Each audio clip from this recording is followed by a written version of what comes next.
Welcome home to St. Anne's.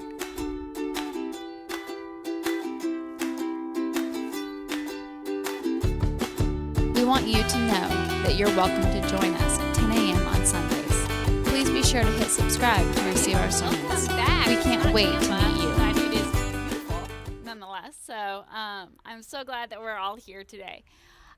Today is what's commonly known as Good Shepherd Sunday. You may have picked that up from the readings. It's the one psalm that everybody knows. And we have, of course, John's version of the Good Shepherd reading, which is laborious at best.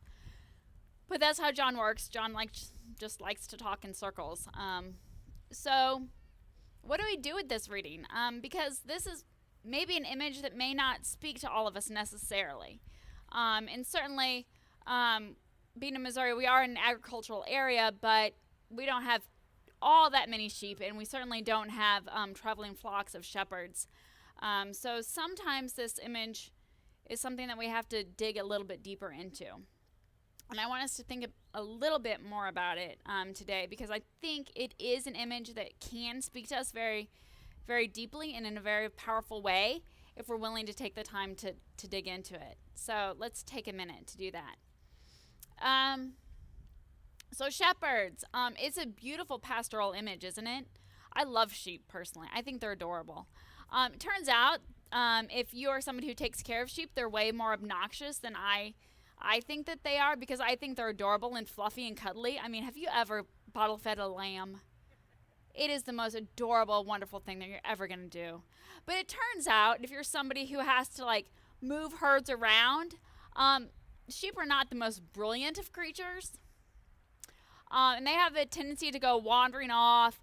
And remember, at this time, you're most of the land. Now, we Americans like to own stuff. We like to own land. And our sheep only go on our pastures and our land. But that is not true. Actually, even in western the United States, the western United States, that's not necessarily the case. You move stuff around through a lot of common land. And so that's what you do as a shepherd. So they would have to travel with these groups of sheep. And the terrain may not be the most beautiful terrain ever. And sheep, being not the most brilliant creatures ever, they have a tendency to get into things that they shouldn't get into. Sound like humans? Yeah, this has the potential to be a very powerful image, because we humans are not the shepherds, my friends. We are not the shepherds. We are the wandering, blind, kind of stupid sheep that get ourselves into brambles and messes and go wandering off. I know we like to think of ourselves as a shepherd. Clergy, we love to use the shepherd image. I'm a shepherd of my flock. Y'all my flock, by the way. Don't you feel good about yourself right now? No, that's not true. And I'm as big as sheep. In fact, sometimes I'm more of a goat than a sheep. So, but this is the power of this image. So at this time, the shepherd had a pretty dangerous job. Because remember, they're going in common areas. And so there would be a sheepfold, and it would be three sides. And usually made of rocks or sticks or whatever. I mean, this is not terribly brilliant engineering here. And so it would be three sides. And the one side would be empty. That was the gate. And so you've been wandering with your sheep all day, your obnoxious, annoying little sheep, and you get to the end of the day and you need to put them up somewhere, because you got two problems you got to worry about. You got to worry about wolves, and you got to worry about other people stealing your sheep. Yeah, you got to worry about those things. So you put them in your little corral, sheepfold, thingamajig, and you don't have a gate. You are the gate.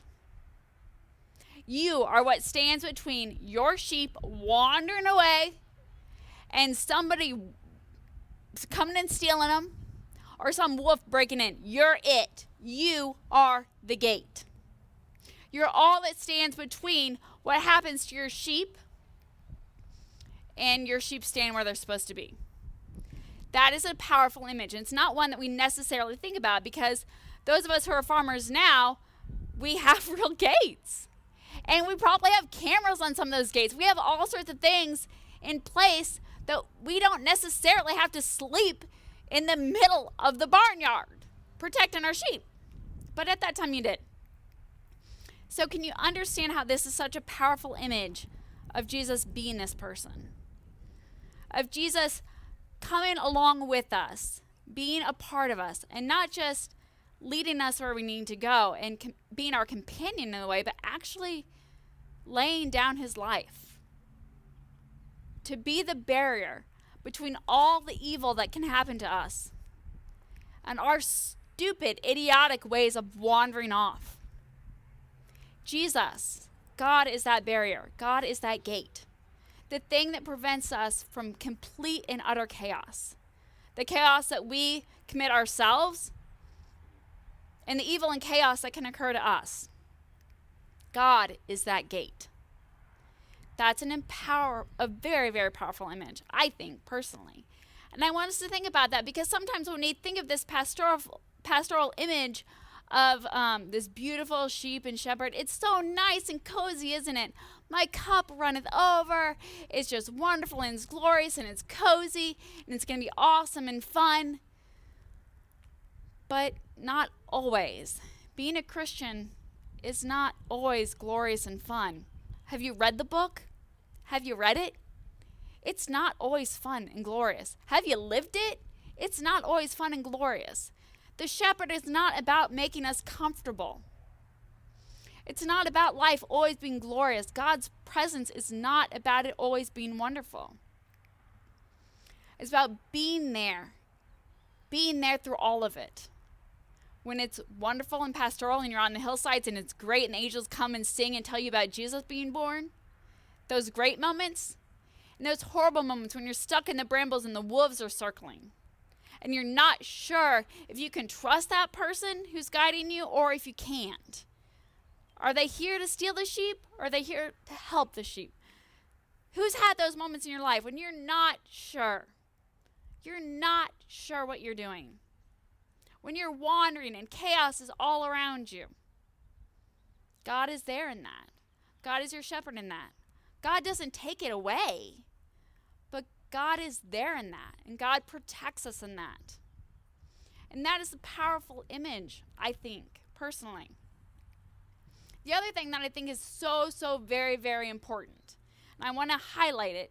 Now, obviously, I think the most important thing is that we understand the image of God and Jesus being our shepherd. But I think there's another piece that I really want to highlight in this gospel. And it's this. Jesus says, there are other sheep. There are other sheep, and they too know my name.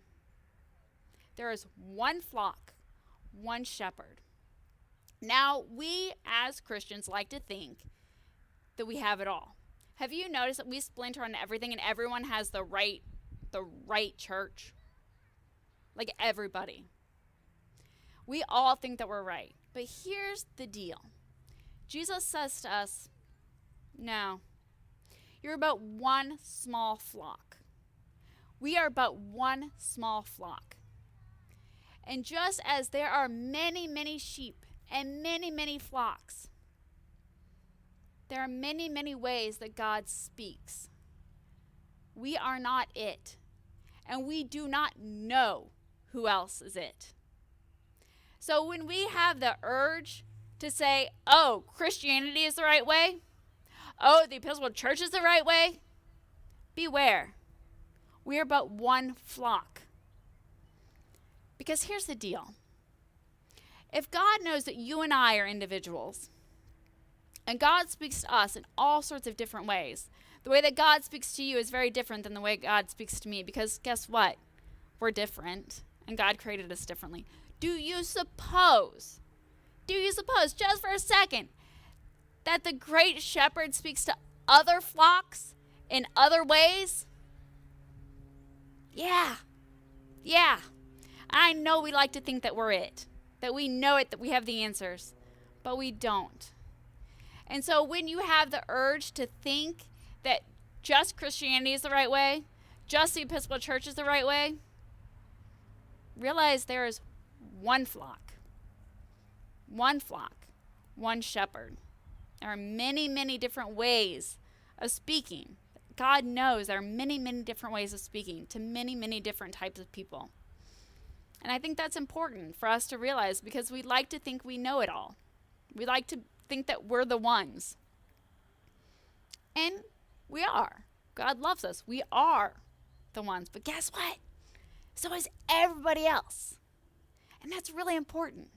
So 2 things today that I really want us to take home with us. God is our shepherd.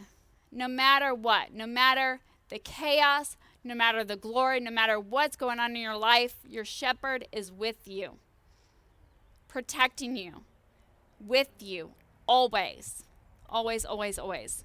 And guess what? The shepherd is doing that for all the other sheep too.